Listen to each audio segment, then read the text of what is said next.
Alright, so we're going to start with Kirsty's eyes. And the reason we're doing her eyes first, I always recommend doing that first. Any eyeshadow or product that falls underneath is going to stick to your concealer. I see a lot of people jumping right in and putting their concealer on first or their foundation on first. You'll just save a lot of time and cleanup. So we're starting with her eyes first. So I'm going to go with a little concealer across her entire eye area, not underneath, just on top. You can use an eyeshadow primer if you like, or you can use your concealer. But this really just creates a nice palette, and it gives something for the shadows to stick to. If you've ever had a problem with your eyeshadow creasing or fading throughout the day, this will solve that problem. So,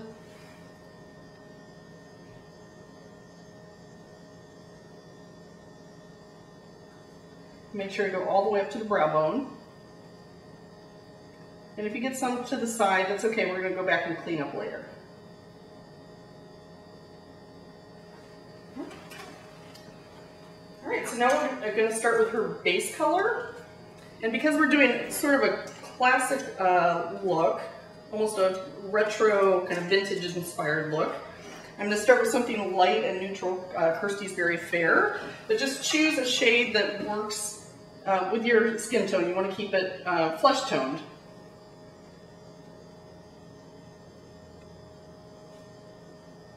And I am using a shimmer on her, so I'm going to keep it really blended and light through her brow bone. I don't really want the brow bone to be the accent. I want a little more of the shimmer on her lid.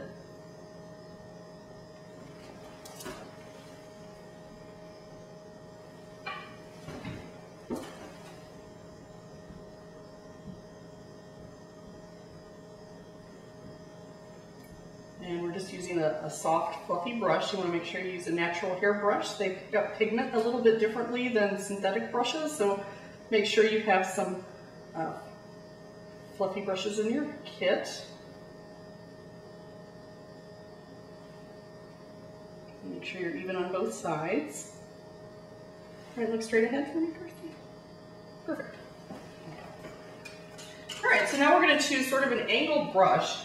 And I'm using a taupe, or a soft gray is really nice. I want to keep it really soft on Kirsty, but if you have more of a Mediterranean or darker skin tone, then just obviously choose something a couple shades darker than your natural skin tone. We're going right through the crease.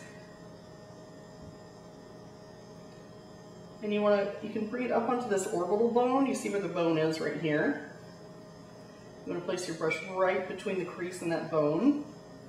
And you always want to make sure it's not too heavy or thick in here. You can almost kind of leave it really clean toward the nose. And then we're going to fill in the outer corner.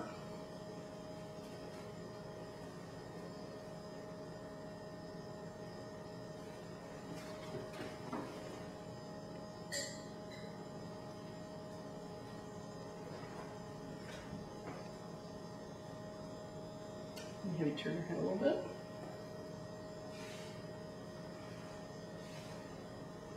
And if you feel like your line is too dark, two things it could be, you don't want a crease color that's too extreme, or you could have used a little bit too much color.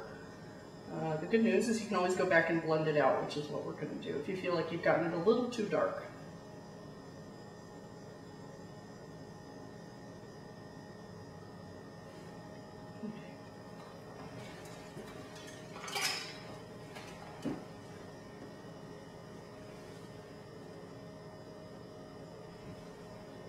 And the nice thing about this is it's a very wearable look, and it has sort of that retro vintage feel, which is really popular. You see it on the red carpet a lot.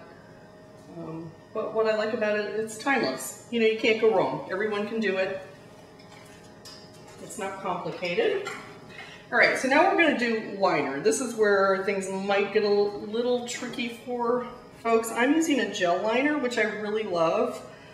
Gel liners can be used like a liquid liner.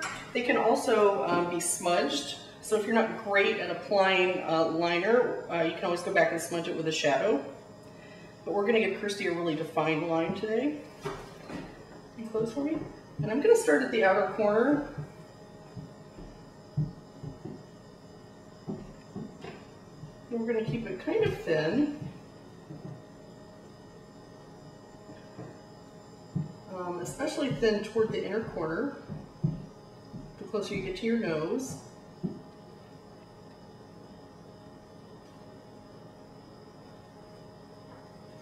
And then make it thicker at the outer corner. Now, if you're not great at drawing a straight line, which a lot of people are not, you can take a credit card or somebody's business card, whether you like them or you don't like them, and you're just going to line the card up. We'll pretend this is the card, but you're just going to line the card up just like this, and you can just draw straight across. And then just blend it in with the line that you already made. Look straight ahead. And sometimes we drop things. You look straight ahead for me? Perfect. All right, so that's the way you can get that little tail. All right, so let's go ahead and do the other side. Turn for me. I think Kirsty went as Betty Draper one year for Halloween. And makes a pretty awesome Betty. You'll notice too I'm using a really, really thin brush. The other choice would be an angled brush, so if you have something in your kit, you can try it. If not, go ahead and just purchase something that's a little skinny like this.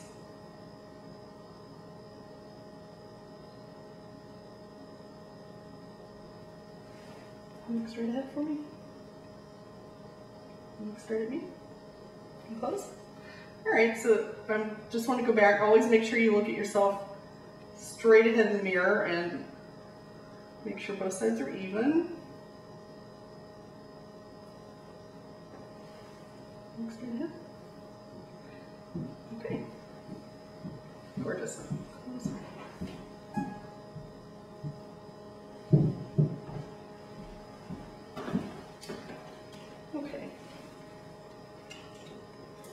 All right, so moving on, we are going to do her brows while we're working on her eyes.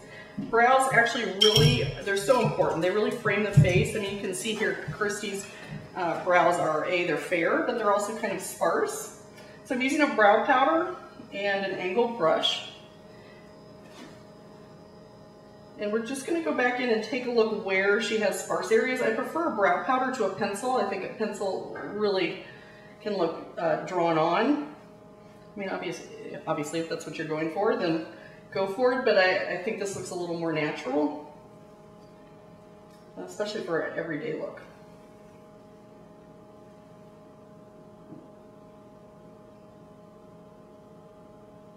And you always want to take a look. I think a lot of people have a problem with this. Their eyebrows stop a little bit short, so line a pencil up or one of your brushes. You want the tail of your eyebrow to end right where that pencil is.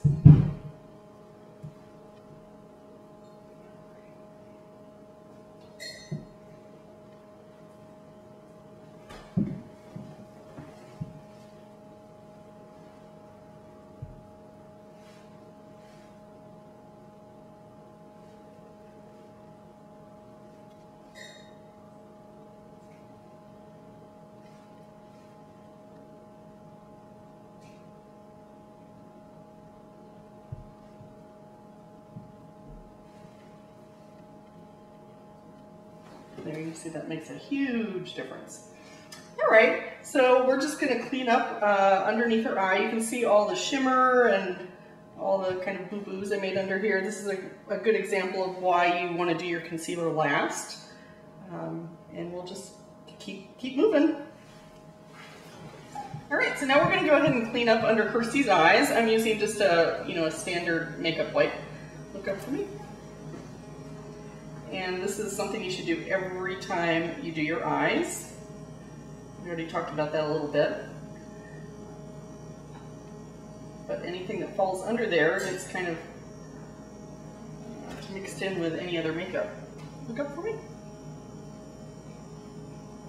Make sure you clean up on the sides, because you don't want any product over here either, and on the inside of your nose. All right, so I'm going to finish Kirsty's eyes. obviously we need a little mascara. And I'm going to use a mascara primer first. If you're not familiar, this actually just helps to lengthen and thicken your lashes before you look halfway down. It looks white, so it looks a little weird. I've had some people say, oh, you're using white mascara. I guess that's kind of the case. But it gives you the look of false lashes without actually having to put on false lashes. So who doesn't like that?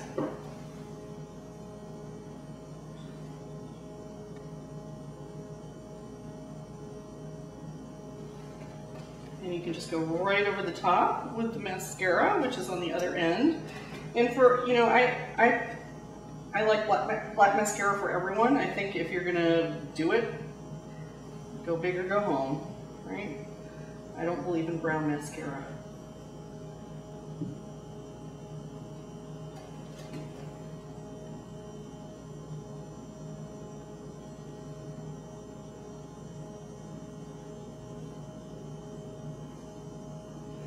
Straight ahead.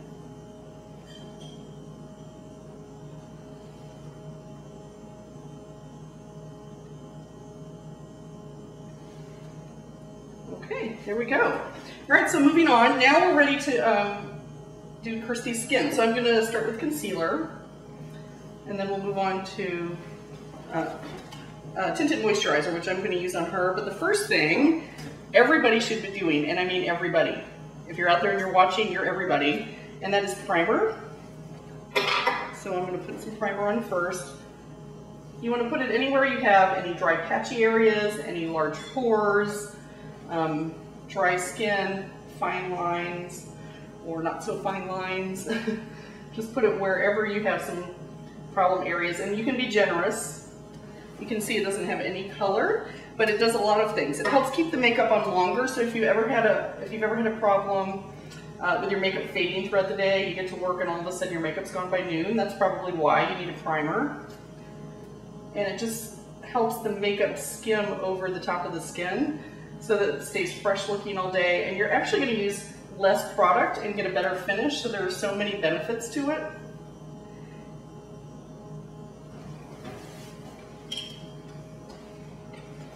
Alright, so we're headed right under the eye. Look up for me.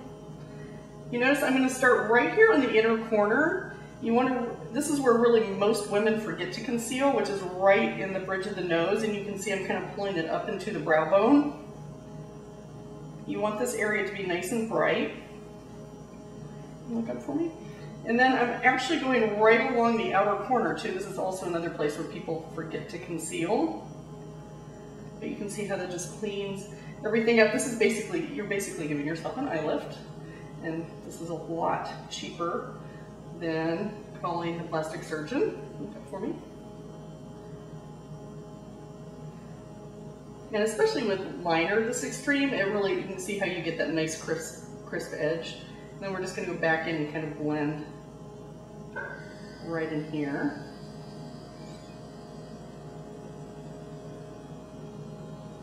There we go. So you see how that cleans up everything really nicely.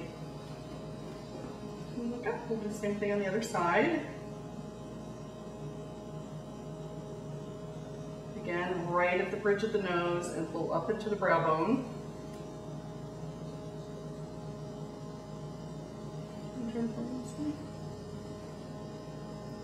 Right at the outer corner, clean up that edge.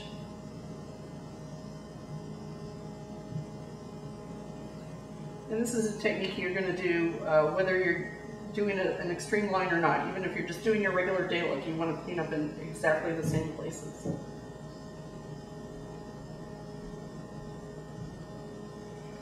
All right, well, we have the concealer out.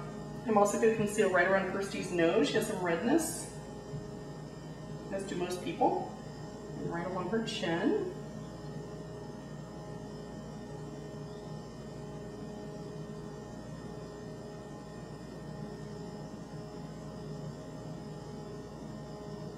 So if you have blemishes, this would be the time to kind of correct those.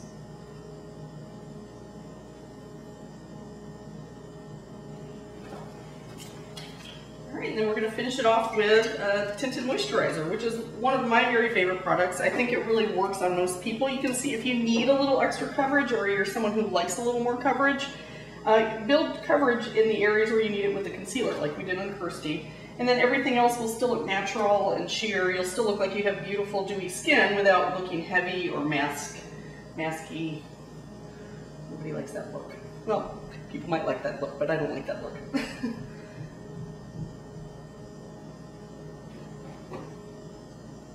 And we're always working in downward strokes.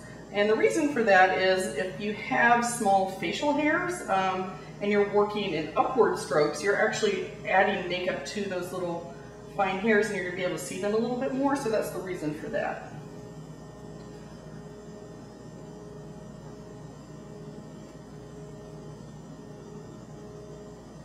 And the other thing I love about tinted moisturizer is you can see we're getting a beautiful dewy finish for Kirsty. It gives you enough coverage, but it's very forgiving, so you really can't make too many mistakes. You know, the old makeup foundations that had, you know, you saw your grandmother with a nice line around her chin. This prevents that problem.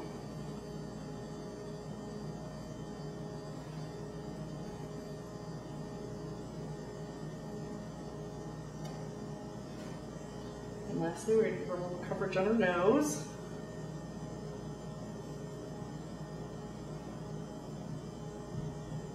There we go.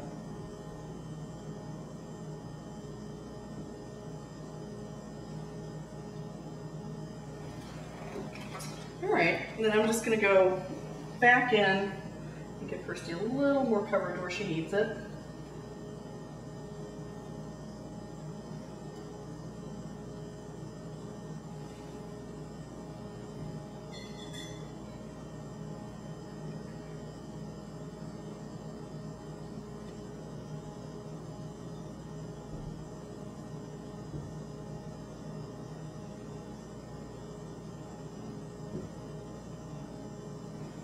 Okay, so we're just going to set Kirsty in the T-zone with a little bit of powder just for some staying power and for a little bit of coverage. I'm not going to do her cheeks because I really want her cheeks to continue to look dewy and fresh, but she gets a little shine through the T-zone, so we're going to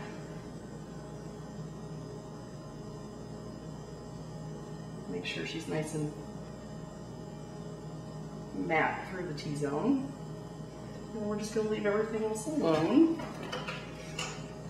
Right, look up for me, Kirsty. Right under her eyes, just a little bit, just to set the concealer. We want it to last all day.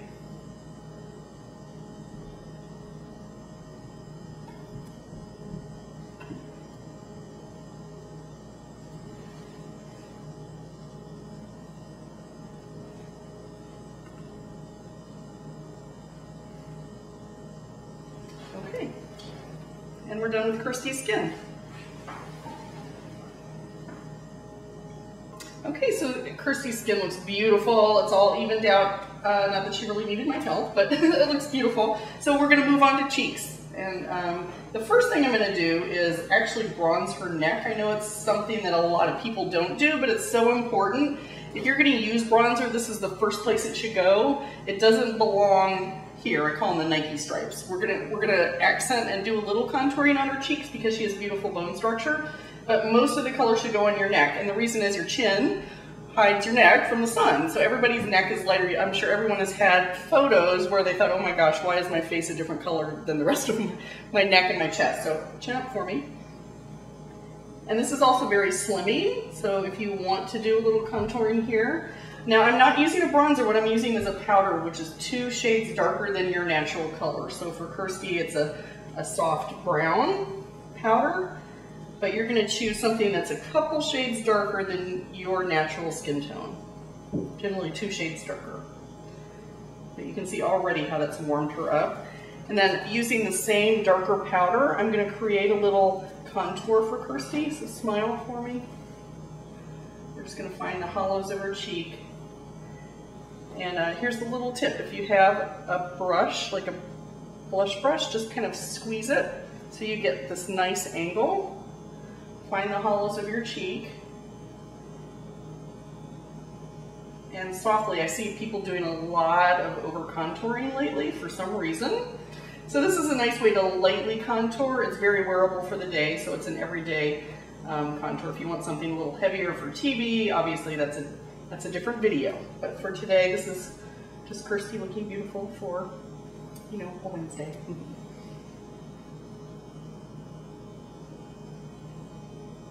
And you can take it slightly back toward the hairline. You don't really want it too far back. It should be, color should be more toward the front of her face.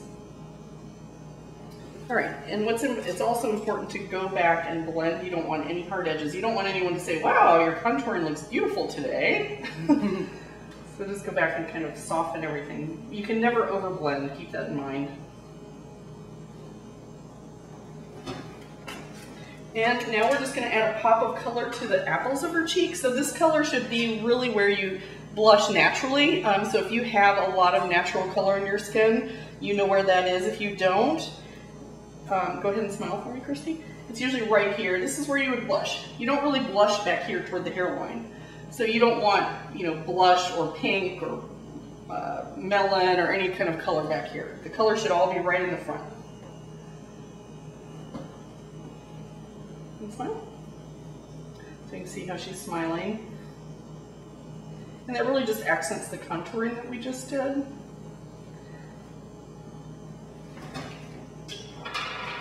And again, we're going to go back and blend the two together.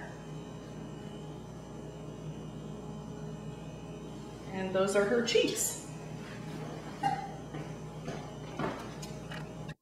right, so we're going to finish Kirsty's look off with lips, which is the best part of this look. It's so classic. Everybody loves a red lip. I know some people are a little uncomfortable trying this, so if you've never tried a red lip before, then try a lip stain or try just a red gloss. You know, it doesn't have to be so dramatic, but we're going to go for it with Kirsty because she can totally pull it off. So I'm not one to really use lip liners unless you have, you know, a lot of lines on your lips, either from smoking or just like little fine lines.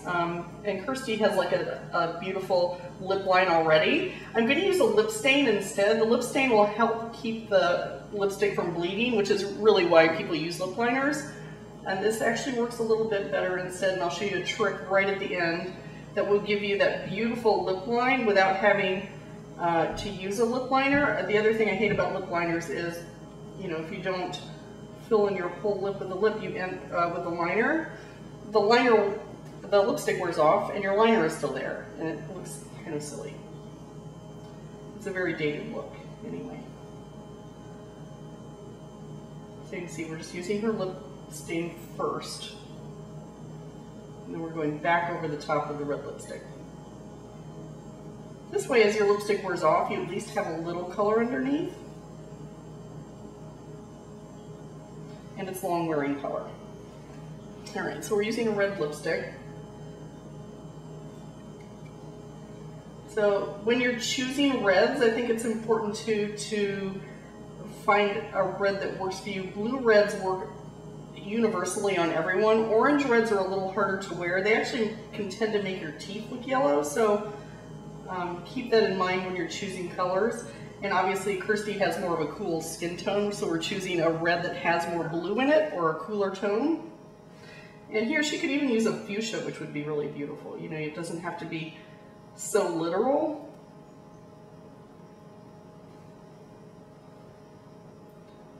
Orange reds look beautiful on darker skin tones, or if you have a great tan, or if you're more olive complected.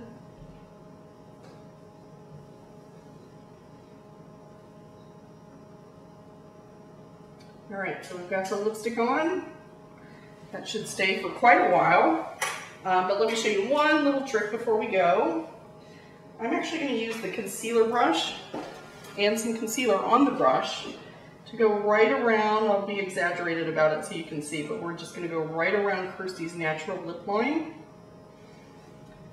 And you can see how that cleans it up and it gives you like that really strong lip line without having to use the actual liner.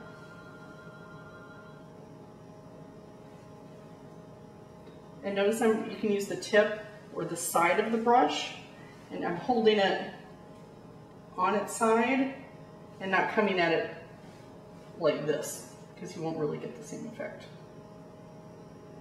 Okay, look straight ahead.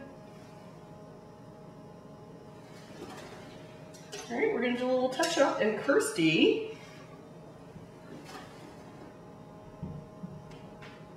has her classic retro look on.